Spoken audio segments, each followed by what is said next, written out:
दो कथावाचक, दोनों ने भरी हुंकार। सनातन को मजबूत करने के लिए दोनों हैं तैयार।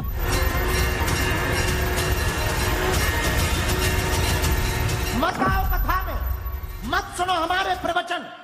तुम्हारी टीवी है, बंद कर दो। हमारे तन में जब तक प्राण रहेंगे हम हिंदुओं के लिए बोलेंगे, हिंदुओं के लिए लड़ेंगे। अब हमने विचार कर लिया, मंचों से हिंदू राष्ट्र नहीं बनना है। अब हम गांव गांव जाएंगे, पद यात्रा करके हिंदुओं को जगाएंगे, और जो छेड़ेगा उनको अब छोड़ेंगे नहीं। ये सनातन यात्रा जो निकल रही है वो सनातनियों को जागरूक करने के लिए है।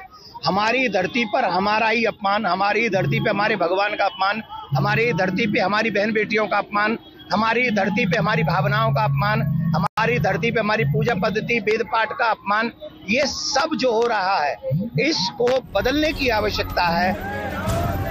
सुना आपने, ये दो शख्सियत हैं, दोनों के काम अलग अलग हैं, लेकिन अब ये दोनों एक ही काम में जुटे हैं। वो है सनातन को मजबूत करना, उसे एक करना। सनातन धर्म को मजबूत करने के लिए दोनों महात्मा अब यात्रा निकालने की तैयारी में हैं।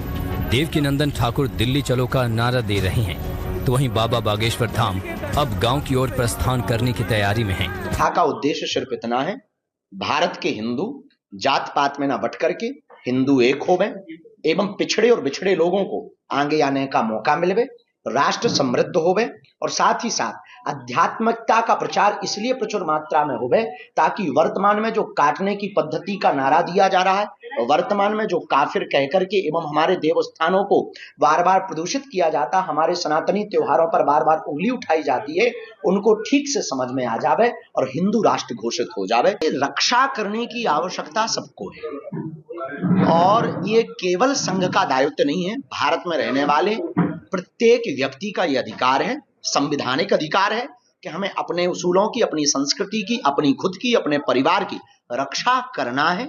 इसके लिए वैज्ञानिक तरीके से, कानूनी तरीके से सरकार हमको शस्त्र का लाइसेंस भी देती है कि आप अपनी आत्मरक्षा के लिए ये शस्त्र रखिए, उसका लाइसेंस भी देती है। तो केवल जो है संघ नहीं, संघ के साथ साथ अब प्रत्येक भारतीय सनातन हिंदुओं को माला और भाला दोनों रखने की आवश्यकता है। और उन्होंने जो कहा कि संतों की रक्षा के लिए स्वयं सेवक बैठेंगे, बहुत अच्छा है, हम स्वागत करते हैं, धन्यवाद। आप कर रहे हैं, एक तरफ है योगी जी का बटोगे तो कटोगे।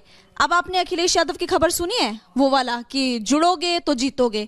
तो जोड़ने की बात तो वो भी कर रहे हैं, लेकिन वो अल्पसंख्यकों, पिछड़ा, दलित इन्हीं की बात करें। और जबकि एक तरफ है योगी जी का डायलॉग कि सारे हिंदू एक साथ आ जाओ, कोई जाति में बटने की जरूरत नहीं है। तो आपको बेटर डायलॉग किसका, देखिए बेटर बयान?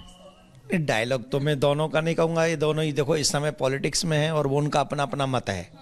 लेकिन जो योगी जी ने कहा है कटोगे तो बटोगे तो कटोगे, इसके पीछे रीजन क्या है?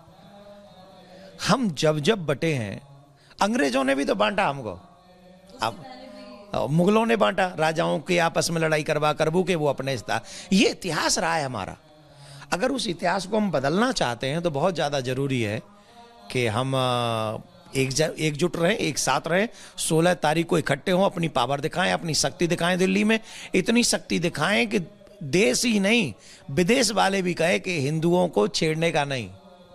विदेश की तो एंट्री हो चुकी है, डोनाल्ड ट्रंप तो हैं हमारे साथ। नहीं, डोनाल्ड ट्रंप हमारे साथ हैं, भगवान का। दौरान 16 तारीख को आप लोग जा रहे हैं। सनातन धर्म संसद में ये सारी बातें उठेंगी और वो सारी बातें उठेंगी जो हिंदू की रक्षा कर सके, सनातन की रक्षा कर सके, इस देश की रक्षा कर सके।